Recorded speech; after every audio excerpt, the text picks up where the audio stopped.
The rain had just stopped. The streets were still wet, puddles reflecting the gray sky like broken mirrors. And Osaze stepped out of the small kiosk, holding a half loaf of bread and a sachet of water in his worn hands. He didn't have much these days, but he had learned to live with it. He had learned to make peace with less. Once upon a time, not so long ago, but it feels like a lifetime, Osaze was the man everyone ran to, the man whose door was always open, the man whose phone never stopped ringing. If your rent was due and the landlord was threatening to throw you out, Osaze was there. If your child couldn't pay school fees and the teacher sent them home, he found a way. If someone was hungry, showed up at his door with nothing, he shared his food, even when it was barely enough for one. He never said no. He couldn't. It wasn't in him. He believed in people. He believed that good always came back, even if slowly, even if quietly, even if you had to wait. He believed that if you planted kindness, you would harvest it when your season came. But life has a cruel sense of irony. One by one, those he helped began to rise. They got jobs. They got houses. They got cars, connections, opportunities. Their lives bloomed like flowers after rain. And one by one, they drifted away. Busy, distant, unbothered. Osaze didn't notice at first. He still smiled when he saw them, still gave when they asked, still believed that the bond of gratitude was unbreakable until the day life came for him. His small business crumbled. Not because he didn't work hard, not because he wasn't smart, but because the economy didn't care about effort, because customers stopped coming, because debts piled up faster than income. His rent expired.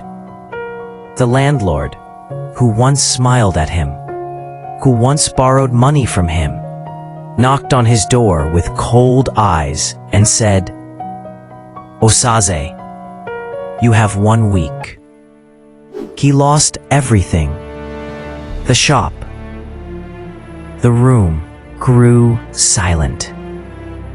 He scrolled through his contacts, names upon names, faces upon faces.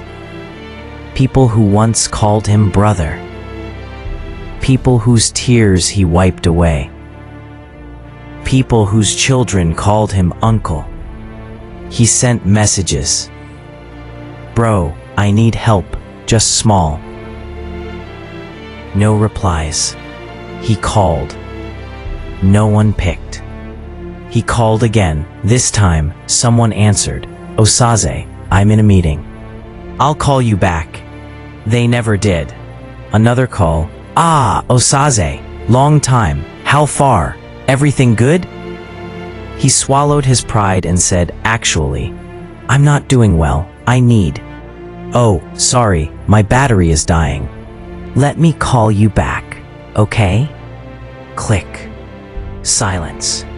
It hit him like a stone to the chest, like cold water on a winter morning.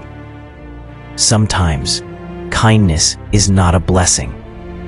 It's a slow, quiet curse. Because when you give too much, people don't see you as a person. They see you as a resource. And when the resource runs dry, they move on. When you're always strong for others, they forget you can break too. When you're always there for everyone, they assume you don't need anyone. Osaze sat on his small mat that night, staring at the ceiling of the tiny room he could no longer afford. And he whispered to himself, not in anger, not in bitterness, but in tired realization, I gave my life away, and no one kept it safe for me. One evening, as the sun set and the streets grew quiet, he sat by the roadside, watching cars pass without him. Then, a sleek SUV slowed beside him. The windows were tinted, but he recognized the car. Behind the glass was Uche, one of the boys he once helped through school. The boy whose school fees he paid for 3 straight years. The boy who cried on his shoulder when his mother died. The boy who called him my savior. For a second, just a second, Osaze thought fate had remembered him. He almost smiled.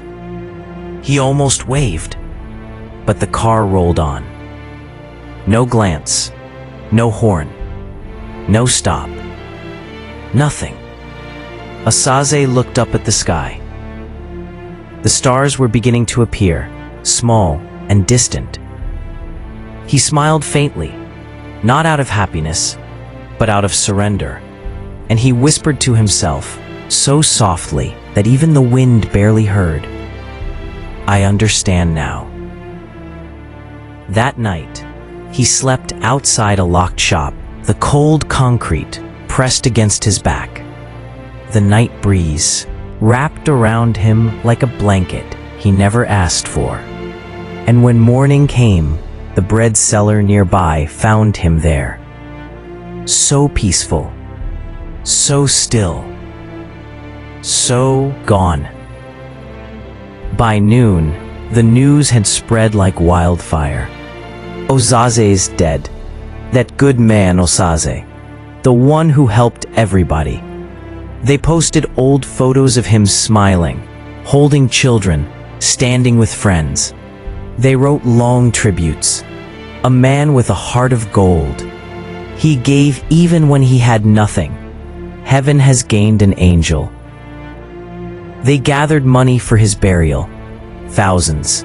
Money they never set when he was alive, and asking for just 100. At his funeral, they cried. Real tears. Genuine pain. But where were those tears when he was still breathing? One man stood at the back, silent. It was Uche, the boy in the SUV. He didn't cry. He just stood there, staring at the casket. And for a moment, he remembered. The day Osaze paid his school fees.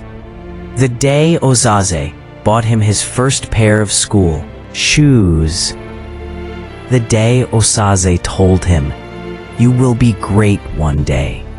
Don't forget where you came from. He had forgotten.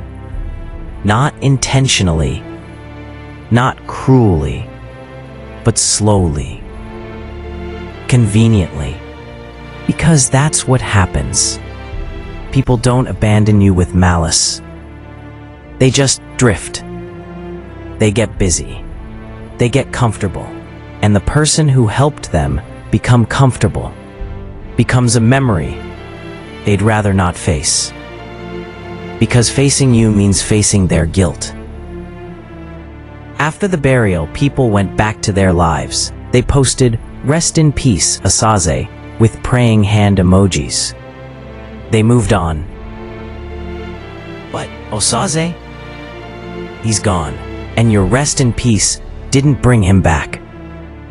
This story isn't just about Osaze. It's about every kind soul you've forgotten. Every person who gave you money, time, energy, love, and you never checked on them again. It's about the auntie who helped you get your first job, the uncle who paid your rent when you had nothing, the friend who borrowed you money and never asked for it back, the neighbor who fed you when your kitchen was empty. Where are they now? Have you called them? Have you checked on them? Or did you only remember them when they died? Because here's the painful truth. Good people suffer in silence. They won't tell you they're drowning. They'll just stop swimming and disappear. Osaze's heart was too soft for a world that only remembers goodness when it can no longer ask it for favors. Check on every Osaze in your life. Don't wait until they're gone to say they mattered. Don't wait until the funeral to gather money. Don't wait until the obituary to write your tribute. Because they won't say they're tired. They won't say they're broken. They'll just disappear. And your rest in peace won't bring them back. If this story touched your heart, don't just feel it. Act on it. Call someone today. Check on someone who once helped you. Say thank you while they can still hear it. Subscribe for more stories that speak to the soul. Because some truths are too heavy to ignore, and some lives are too precious to forget.